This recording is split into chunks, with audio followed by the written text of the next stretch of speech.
तालिबान दिन पर दिन अफगानिस्तान के ऊपर अपनी पकड़ तेज किए जा रहा है, अपनी पकड़ मजबूत बनाया जा रहा है। दोस्तों आखिर तालिबान है कौन, कहां से आया तालिबान? क्या जिस सिचुएशन में आज अफगानिस्तान खड़ा है, क्या ये केवल इसका अमेरिका है? दोस्तों जानेंगे आज इस हम वीडियो में। दोस्तों हम शुरू करेंगे 1979 से। तब कम्युनिस्ट और इस्लामिस्ट के बीच में अफगानिस्तान में लड़ाई चल रही थी। आइडियोलॉजी और कम्युनिस्ट गवर्नमेंट को सेव करने के लिए सोवियत यूनियन अपनी सेना को भेजती है अफगानिस्तान में। दोस्तों वो दौर कोल्ड वॉर का दौर था और अमेरिका इसे देख करके कैसे चुप हो सकता था, क्योंकि उसे लगा कि अफगानिस्तान सोवियत यूनियन के इन्फ्लुएंस में आ जाएगा, इसलिए अभी अफगानिस्तान में कूद पड़ता है और वहां के अपोजिशन आइडियोलॉजी वाले पार्टी को सपोर्ट करता है मुजाहिदीन। दोस्तों मुजाहिदीन थे कौन? मुजाहिदीन एक पहाड़ी टकैत थे।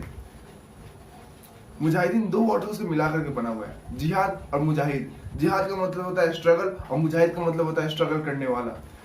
दोस्तों इसे पहले से ही पाकिस्तान और सऊदी अरबिया फंडिंग कर रहे थे। इस ग्रुप में अमेरिका के शामिल हो जाने से मुजाहिदीन और ही काफी स्ट्रांग हो गया था और सोवियत यूनियन को झटके देने लगा था।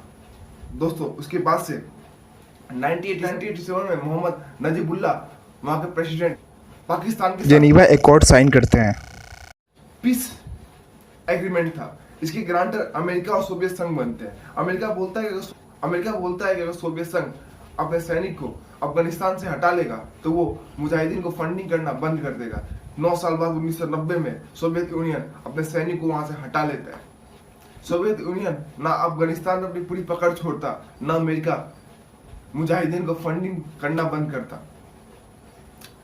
दोस्तों मोहम्मद नजीबुल्लाह वहां पे काफी अच्छे काम करते हैं। वहां की जो भी कम्युनिस्ट आइडियोलॉजी है उसे खत्म कर देते हैं और वहां पे दूसरे पार्टी को भी इलेक्शन लड़ने का हक देते हैं। एक नया कॉन्स्टिट्यूशन लेके आते हैं जिसमें प्राइवेट इन्वेस्टमेंट पे ज्यादा जोर दिया जाता है और 1988 में फिर से चुनाव होता है जिसमें नजीबुल्लाह फिर से प्रेसिडेंट इलेक्ट होते हैं। 1992 में सोवियत यूनियन पूरी तरीके से बिखर जाता है और नजीबुल्लाह अकेले पड़ जाते हैं और ये सिविल वॉर मुजाहिदीन जीत लेती है और 1992 में उन्हें रिजाइन देना पड़ता है और वहां पे मुजाहिदीन की सरकार बनती है और मुजाहिदीन के पहले प्रेसिडेंट बनते हैं बुरहानुद्दीन रब्बानी। फिर वहीं से दोस्तों जन्म होता है तालिबान का। तालिबान एक तरह से बोल सकते हैं तालिबान का जन्म अमेरिका के कारण हुआ, क्योंकि अफगानिस्तान जब अपने पैरों पे खड़ा होने की कोशिश किया, जब तक लोकतांत्रिक देश बनने की कोशिश की, मुजाहिदीन के द्वारा आतंक फैलवाने का काम किया अफगानिस्तान में। इसी के गुस्से में तालिबान का जन्म हुआ था। तालिबान पश्तो शब्द में इसका मतलब होता है स्टूडेंट, छात्र।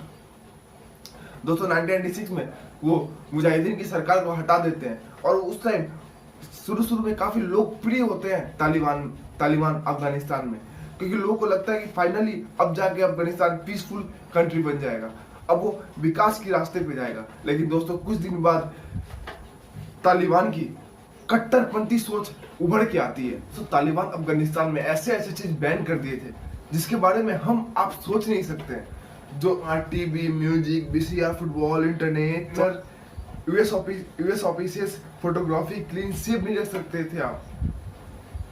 एनजीओस 10 साल से ऊपर की लड़कियां एजुकेशन नहीं ले सकती थी। कोई भी फीमेल अगर उनका मेल रिलेटिव उन्हें कंपनी नहीं देता तो वो बाहर नहीं निकल सकती थी। पूरे अफगानिस्तान में शरिया कानून लगा दिया गया था। हालांकि तालिबान थी वो पश्तून आइडियोलॉजी को मानती थी, इसके कारण से पश्तून आइडियोलॉजी को छोड़कर बाकी जितने मुस्लिम थे उनको काटना शुरू किया गया, क्रिश्चियनों को प्रोसिक्यूट करना शुरू कर दिया गया। दोस्तों वहां की सबसे ऐतिहासिक बुद्धा स्टैचू को तोड़ दिया गया। दोस्तों फिर आता है 2001 और 9/11 का हमला होता है अमेरिका के ऊपर, जो अलकायदा ग्रुप आतंकवादी संगठन अमेरिका के ऊपर हमला करवाता है। अमेरिका इसका रिवेंज लेने के लिए आर्मी को अफगानिस्तान में भेजती है। तालिबान अफगानिस्तान को आतंकियों का सबसे सेफ जोन बना चुका था और ओसामा बिन लादेन को शेल्टर करने में मदद करता था।